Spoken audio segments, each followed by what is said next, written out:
Chris Hensley is a registered representative of Cambridge Investment Research, Inc., a broker-dealer member of FINRA SIPC, investment advisor representative of Cambridge Investment Research Advisors, Inc., a registered investment advisor. Cambridge and Houston First Financial Group are not affiliated.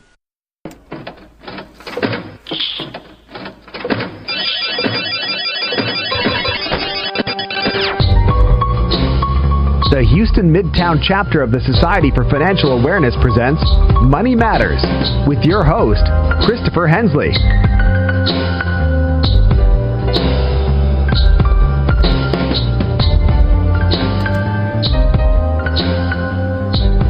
Good morning, everybody. You're listening to Money Matters on KPFT Houston. I'm Chris Hensley. The time is now 11 a.m. So every week when you join me for the last 4 years, I've been able to say that line. It is now 10 a.m. They have moved our live portion of the show up to 11 a.m. So we've had some changes here at the station.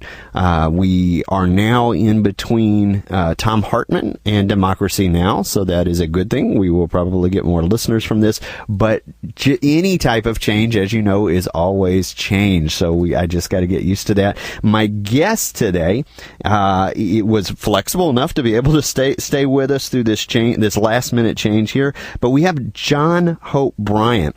What if the majority of the American poor, working poor, and the middle class were just 5 simple steps away from economic liberation and future financial security? 75% of Americans are under financial stress. 40% of Americans don't have $2,000 saved for an emergency. 1/3 of Americans don't have any money saved for retirement. So please stay tuned. Keep listening. John's new book, we are going to do a deep dive into this topic, and he will tell us about this. So please keep listening. The new book, The Memo, 5 Rules for Your Economic Liberation, will do a deep dive into this in just a few moments. If you are a long-time listener, you do know that we always reserve just the first few minutes of the show to tell you what's going on here in Houston and the Gulf Coast region when it comes to Financial Literacy Month. Just this week, we had a meeting for Houston Money Week, which is going to take place April 1st through 8th this year. Now, when I say it's April 1st and I call it Houston Money Week, this is our 10-year anniversary. It's actually going to be taking place the entire month of April. So we've got free financial classes, seminars, and workshops all over the city of Houston, all over the Gulf Coast region. I would encourage you to visit the website, which is www.houstonmoneyweek.org. We started from just a few organizations 10 years ago, bringing financial literacy during National Financial Literacy Month to the local Houston area. We are now well over 200 different nonprofit, for-profit, city government, schools, universities. Our footprint has expanded in the last 10 years all over the Gulf Coast region. Not only are we doing financial literacy and financial education, we're doing free financial tax preparation through our VITA program, through our nonprofits as well. So if this is something of interest to you, go to the website, houstonmoneyweek.org, put your zip code in there and see what financial events are around you, or if you would like to partner with Houston Money Week and bring us out to your city, your church, your local school, then simply go to the website, get in contact with us, and attend one of our partner meetings. With that, let's go ahead and get John on the line. John, are you there? Yes, I'm here. John Hope Bryant. Absolutely. John, thank you so much for joining us today. My deep honor to be with you. I've heard good things about your show. Thank you so much. I kind of start the show the same way as I'll share your bio with the listeners so that they can get to know you better. You are the founder, you're the chairman, CEO of Operation Hope, of Bryant Group Ventures, and a co-founder of Global Dignity. You have been recognized by the last 5 U.S. presidents, an advisor for the last 3. You are a recipient of hundreds of awards and citations for your work. Is there anything outside of the bio that you might be able to share with us just so listeners can get to know you a little bit better? Came from Compton, California, South Central Los Angeles. Was homeless for 6 months of my life when I was 18 years old for believing too much of my own press. Where I started my first business when I was 10 years old, neighborhood candy house, and put the liquor store out of the candy business in Compton when I was 10. Got my first financial literacy course when I was 9 through a home economics class that doesn't seem to be offered in schools anymore, with a volunteer banker that not only changed my life with giving me a financial literacy lesson, but I also got a race relations lesson out of that visit. The banker happened to be Caucasian. I'm African American. It was in a black school, black neighborhood. And I never saw a white man with a suit on unless he was a detective, and it was always a bad suit. And so this guy was kind and gracious, and we became sort of friends. And I remember asking him, what did he do for a living and how did he get rich legally? And that may sound like a joke to your listeners, but I was serious because I just didn't know anybody who had a business card, who wore a white shirt, who was on a salary, who seemed very successful, and nobody was running from him, and he wasn't running after anybody. And he said, I'm a banker, and I finance entrepreneurs. I said, I don't know what an entrepreneur is, but if you're financing them, I'm going to be one. And so today I run both the largest nonprofit financial inclusion organization in the country, Operation Hope. And we just opened our last Hope Inside office yesterday, actually, in almost recent, in Memphis, Tennessee. We have a total of 107, I believe, over the last 3 years we've opened. Raising credit scores 120 points in 24 months, because nothing changes your life more than God or love than moving your credit score 120 points.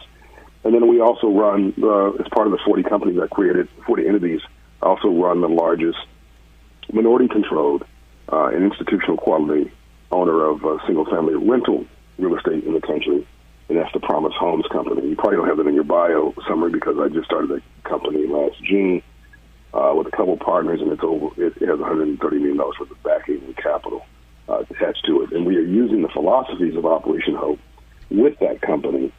So basically, I'm taking my own medicine. I've partnered with Operation Hope with my for-profit company, paying a fee as a member like anybody else would, so I wouldn't be viewed as getting some privilege because I'm the founder of both entities. And we're proving that you can do well and do good, and do well by doing good, and treat people with decency and respect, and still get a decent return as an investor. So that's the summary. Somewhere in between all of that, you've managed to write not one, not two, but a third book called The Memo. Let's start with that. Why did you write The Memo? We actually have written 4 books. Just that 3 of them are bestsellers, so that's what people sort of focus on. The other books were really what I've learned, and this book is what I know. And what I know is that most of your listeners who are financially frustrated, irrespective of race, irrespective of economic class, because if you're middle class, you still have to feel like you've got too much month at the end of your money. What I know is that there's a memo on power, wealth, money, success, and aspiration, and most people, meaning 80% of the people on the planet, just never got the memo. They're not dumb. They're not stupid. They just never got the memo. It's what they don't know that they don't know that's killing them, but they think they know. And it changes your life. If you didn't get the memo, you're on a treadmill and you're running real fast, but you're not getting very far, you feel, and that frustration causes you to lose hope, causes you to become depressed, and to lose faith in your institutions, your politicians, your form of government, your fellow man, your neighbors. And then we start pointing fingers at each other, making each other the problem. Look at what's going on in America today. One of the things that you talk about in the book is that we live in a free enterprise system. Embrace it. Tell us about that. There's a lot of people, and certainly a lot of young people in particular, who don't like capitalism. They want to reject it. They want to say we should live in a socialist country or whatever, or a communist country. I've not heard much of a communist conversation, but I have heard a lot of the young people of all races, particularly privileged young people, saying we should live under socialism. Shimon Peres told me when I was in, God rest his soul, when I was in Jordan with him years ago, he said, John, people are going to criticize you for the work you're trying to do because you're a disruptor. But when they do, you tell them this. Even if you want to distribute money like a socialist, you've got to first collect money like a capitalist. And so capitalism is a horrible system. This is from my book, How the Pork Says Capitalism, except for every other system. And so what the memo says is that we live in a free enterprise system. Embrace it. From the time you get up in the morning until the time you go to bed at night, you're engaging in a financial transaction. And frankly, when you're asleep, you're engaging in a financial transaction. No, the government didn't issue your mattress for your bed. Your mattress in your bed is my guess. You bought it. The government didn't issue the phone that rings to wake you up with an alarm clock on an app on it. You bought that phone. The government didn't issue you the car that you're driving. You have a car note on it. You pay that. Gas from the gas station, daycare fees, the stop at the Starbucks, your cell phone bill, your utilities. I mean, literally, the cable you watched last night. Literally, we're engaging in financial transactions. You're going to a job that I'm sure that you enjoy and you love, but you probably wouldn't be stressed out to show up right at 8:30 in the morning if you weren't fearful you'd be fired or somehow penalized and then not paid. So you might still do it, but you show up when you wanted to, you leave when you wanted to, and probably in all truth, most of your listeners probably wouldn't go to their job because they don't like most people don't like what they do very much unless they're being paid. It goes on and on and on. The most visual example, Chris, is even that parking meter out in front of your office, that inanimate object, understands capitalism better than we do. So it is what it is. It's there. Well, I want to sidestep a little bit. This is still related to finance, but you talk a lot about relationships. What can you tell us about relationships? Relationships, when people think about them, they're thinking about somebody they're dating. That's part of relationships, but that's actually not the most important part of relationships. Relationship capital literally determines the quality of your life. One of the things I say in this book is, if you hang around 9 broke people, I guarantee you'll be the 10th. So who are you hanging around? If you hang around, I'm a businessman because I hung around business people. I hung around that banker. My father wore a suit. I loved myself because my mother told me to. So there's only one reason to go to Harvard, really. Harvard's a wonderful university, but you don't pay 5 times more than your state university to go to Harvard just because you're going to become 5 times smarter, because you won't be 5 times smarter. So why do you go to Harvard? Only one reason, Chris. You go to Harvard because the class of 2018 is going to hook each other up for the next 40 years. It's a club. That's it. And the world is full of these clubs, which is why you have idiots and fools running countries and companies and brilliant people who are homeless. It's not just about how smart you are. It's also about your relationship capital. If you think about how we got connected, I don't know how we got connected, but my guess is at some point there, the connective tissue was a relationship. Somebody you trusted, a PR firm, a colleague, whatever. Very few folks just call out of the blue and say, and get me actually on the phone or get you on the phone to do an interview. Right. You need to trust them. You need to trust the source that's bridging you to the source you're talking to. No one's going to go get some surgery done for their child based on an internet search. They're going to say to their neighbor or somebody who else had surgery, "Hey, did you like that surgeon to work on your kid? Do you have somebody you can refer me to?" Our whole life is really filled with relationship capital, but we take it for granted. So why doesn't that relate to business? It absolutely does. So if somebody doesn't respect you, like you, admire you, feel comfortable with you, you can have the best idea in the world. They're not going to do business with you. It's just not going to happen. Absolutely. I totally agree with everything that you just said about that. You also talk about not just getting a job, but being entrepreneurial. Tell me about that. Yeah, well, most people, particularly struggling families today, they are forced to be entrepreneurial. You got too much month at the end of your money. So if you're a poor or working class female with 2 children, single, you got too much month at the end of your money. You're managing red notice, cut-off notices every Friday. You're juggling. That's an entrepreneurial mindset. The problem is that it's a mindset stuck on survival, not surviving, not thriving. And one of the problems with the people who didn't get the memo is You get so good at surviving that you never pick up the skill of thriving. And what happens is you end up as a survivor in a thriving world. So you literally can't succeed. You literally can't, because you're playing catch up and defensive ball, and then you become defensive. And now you don't trust anybody, and now you think everybody's against you, and now you think that institutions are bad, and now you don't trust the government, and now the glass half full, not half empty. Well, if you're not positive, you literally can't succeed.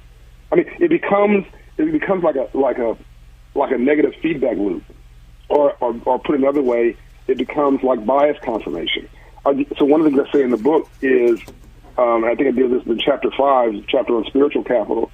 I say two things: if you have inner capital, you'll never be poor.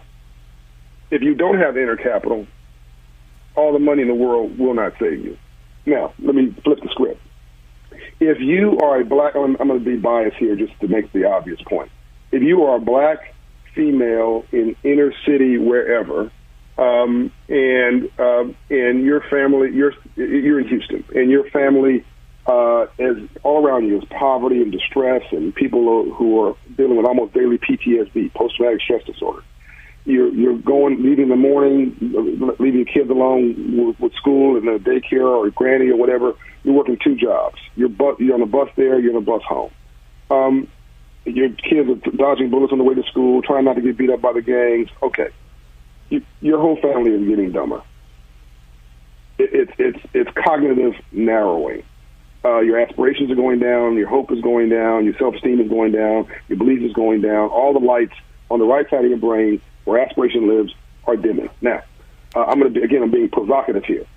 Middle-income white family, or let me not be less provocative, middle-income black family, so same race, in the suburbs.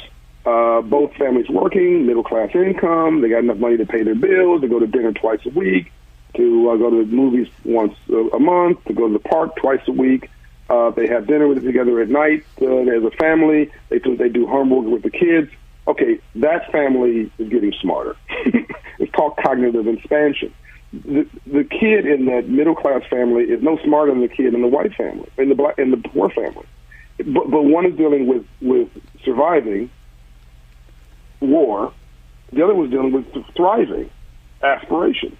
One is have the glass half empty, one has the glass half full. Really, see, Chris, what's wonderful about this is that nothing I just said to you is rocket science. It's just common sense. It's applied radical common sense. But we have, as Americans and as people around the world we have missed this at scale. I mean, we have missed this memo almost completely. Almost completely. And so it just dawned on me that the wealthy and the successful are operating with a different rule book. And it's time for somebody to give the masses the rule book. And given that I've gone from zero and homeless and with a high school education with a family who had an 8th and 11th grade education respectively, my dad had 8th, my mother had 11th grade. My mother went back to get her education, high school degree at age 72. Shows you what kind of woman she is.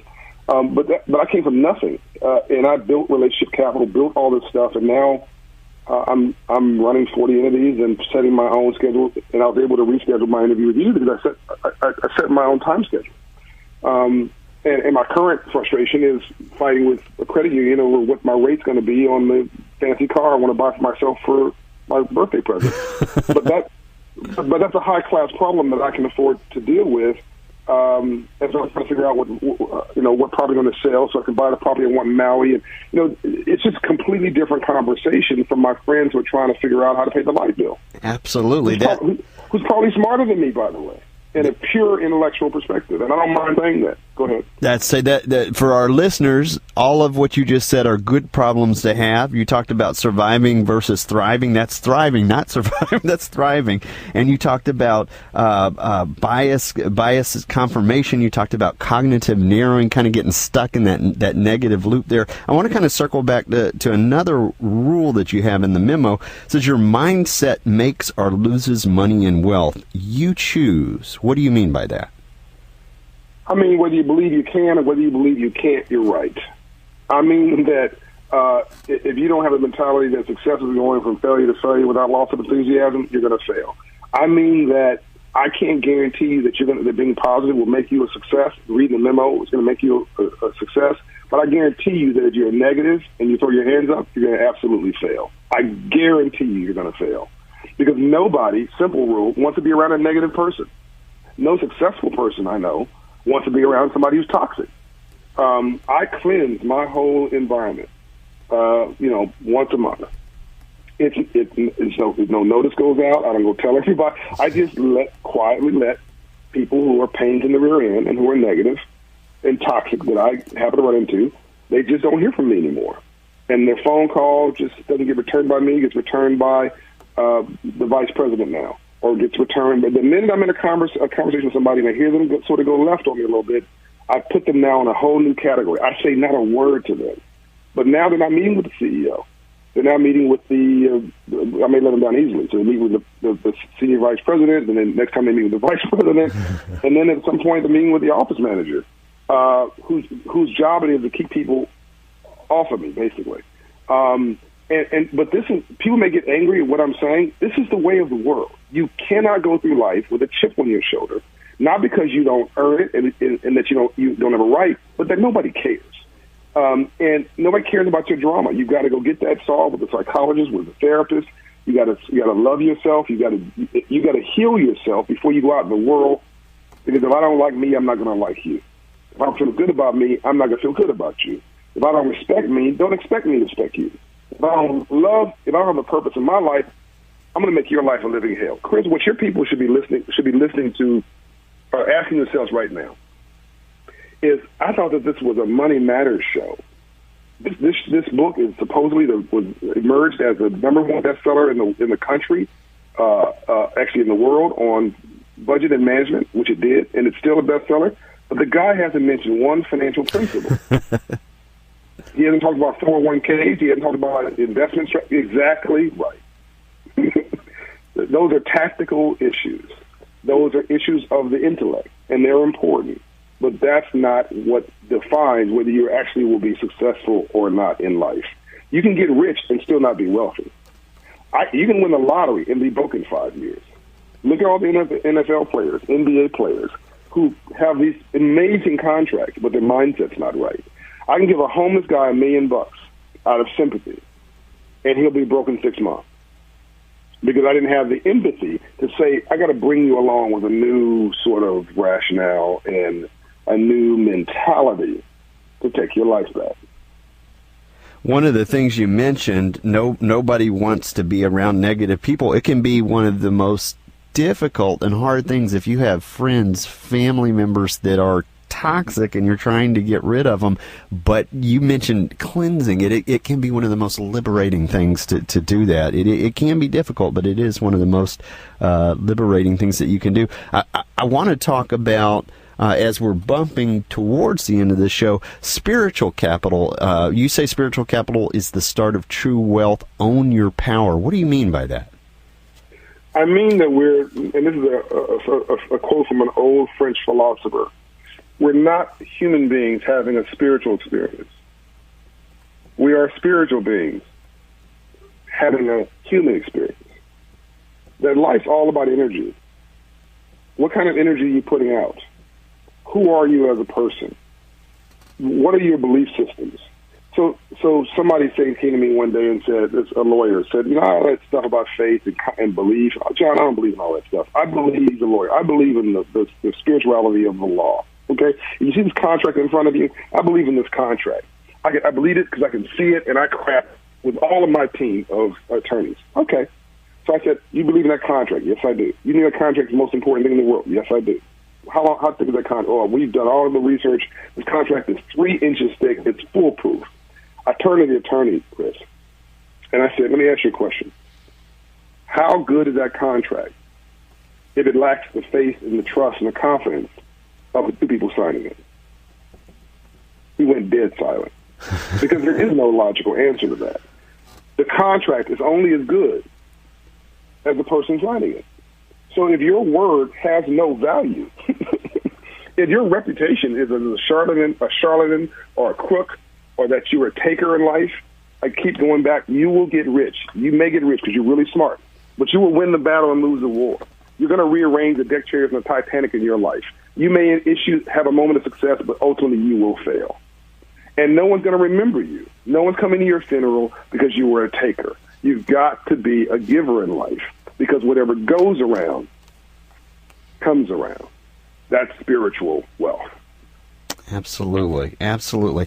When we talk about financial success, what do you think are some of the biggest roadblocks that people hit when they're trying to reach financial success? Well, people, let's take Bitcoin, for example, the current craze. Mm-hmm. Folks want to get rich quick. Only in the dictionary does the word success come before the word work, because it's alphabetical. There is no substitute for hard work. Most investments that are great are really boring.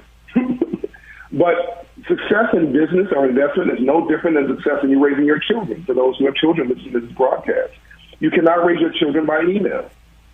You cannot text discipline to them. You cannot subcontract love. So it's going to be a lot of work, and you don't want to strangle your child or your husband once a month because they're going to frustrate the bejesus out of you. But love is work. Non-love is laziness, and anti-love is evil. So if you find something that looks too good to be true, it probably is.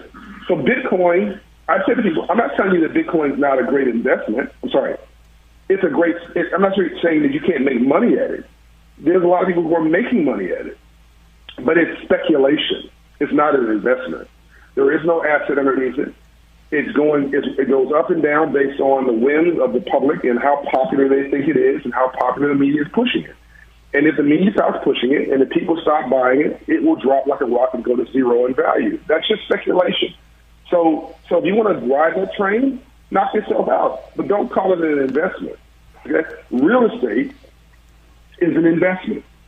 Getting your education is an investment. Buying a home is an investment. Buying secured registered stock is an investment. Starting a business is an investment. I can go on and on and on. Separate that from speculation. And if you still want to do it, I tell people, just don't do it with your rent money. Don't go mortgaging your house or selling your car or getting a title loan to go buy some Bitcoin. You're going to get your heart broken. And if you had bought Bitcoin at $19,000, as a couple of grandmothers I heard were thinking about doing, it's now $9,000. You'd have lost your shirt. So people have to stop getting in their own way. My biggest problem, Chris, is me. Every day. I'm smiling really big because you said everything I wanted to say about Bitcoin. For that, totally agree with you on that. We are right here. We've got just a couple minutes before the show's over. What have I forgot to ask you that you want to share with our listeners? If you want to take well,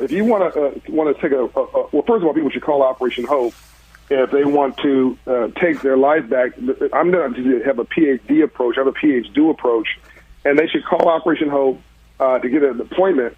Go to operationhope.org to get some of the free services that they offer that does exactly what I've said today. I found out the organization, tell them I sent you. The second thing you should do is test my theory. Like, go work with my team and have them raise your credit score 80 points working with you, and watch how your self-esteem increases. Watch how your confidence increases. Watch how your attitude about life changes. Watch how your optionality changes. Thanks for listening to today's episode of Money Matters Podcast. If you enjoyed the show, visit us on the web at www.moneymatterspodcast.com. Drop us a line on SpeakPipe on the right-hand corner. It will receive any voicemails, questions, thoughts, concerns that you have about the show. In addition to this, we recently launched a Patreon campaign. Click on the Donate Now tab to hit the tip jar and find out what Patreon's campaign is all about.